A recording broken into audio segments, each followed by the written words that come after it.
ডিম দিয়ে ফুলকপি রান্না করলাম। এই তরকারিটা কিন্তু দুর্দান্ত স্বাদ হয়। আমি প্রায় প্রতি বছরে 2-1 বার করে রান্না করি। মাছ দিয়ে এক স্বাদ, ডিম দিয়ে রান্না করলে আরেক স্বাদ। তবে ডিম দিয়ে একদম ঝোল কমিয়ে রান্না করতে হবে, আদা বাটা গরম মশলা দিয়ে, তখন তরকারিটা দুর্দান্ত স্বাদ হয়। তো ডিম দিয়ে ফুলকপি দিয়ে কিভাবে তরকারিটা করলাম চলেন আপনাদের সাথেও শেয়ার করি।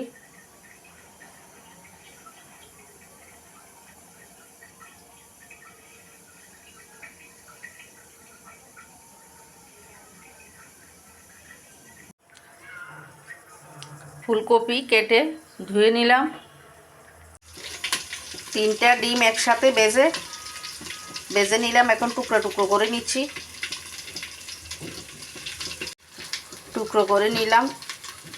আজকে মাছ নেই, আজকে ডিম দিয়ে তরকারি রান্না করব, তাই এইভাবে করে নিলাম। এদিকে ফুলকপি তেলে ভেজে নিচ্ছি। ফুলকপি ভাজা হয়ে গেছে।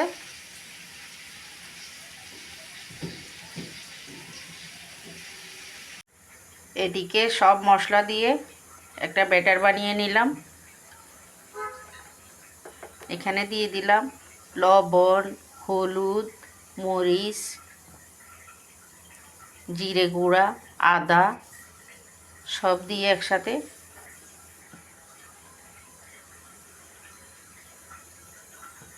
মশলা বানিয়ে নিলাম। কড়াইতে তেল দিয়ে 5 ফোড়ন দিয়ে দিলাম। 5 ফোড়ন ভেজে নিচ্ছি। তেলের মধ্যে সব মশলা দিয়ে দিলাম। মশলা কষিয়ে নিচ্ছি।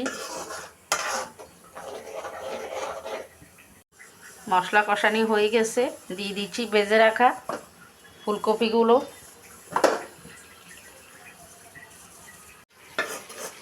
মশলার মধ্যে কপিগুলো আবারও ভালোভাবে কষিয়ে নিচ্ছি।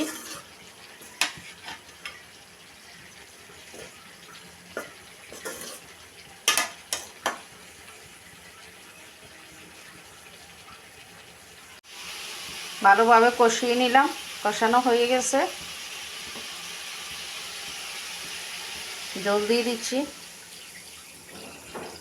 জল বেশি দিব না, একদম মাখা মাখা হবে তরকারিটা।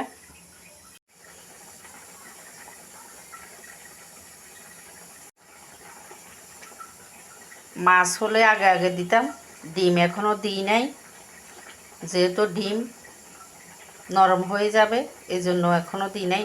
আগে কপিগুলো সিদ্ধ করে নিব, তারপরে নামানোর আগে দিয়ে ডিম দিয়ে নামিয়ে নিব।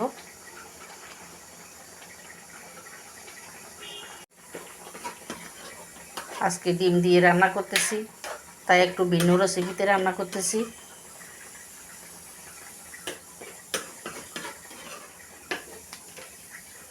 মোটামুটি সিদ্ধ হয়ে আসছে।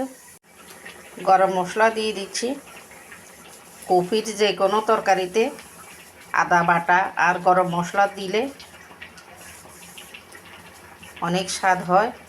আমি কপির প্রতিটা তরকারিতে আদা বাটা আর গরম মশলা দিই, নইলে আমার ভালো লাগে না। দেখতে অনেকটাই লোভনীয় লাগতেছে তরকারিটা, ডিম দিলে আরও লোভনীয় লাগবে। এবার দিয়ে দিচ্ছি ভেজে কেটে রাখা ডিম। এক এক করে সব ডিম দিয়ে দিব। ডিম যে এভাবে দিয়ে রান্না করা যাবে তা ঠিক না, ডিম সিদ্ধ করেও রান্না করা যায়। সিদ্ধ করে ভেজে এভাবে দিয়ে দিলে সেম রান্না হয়। এখন দমে রাখবো। তরকারি মোটামুটি রান্না হয়ে গেছে। আর একটু ডিমগুলো উল্টে পাল্টিয়ে নিব।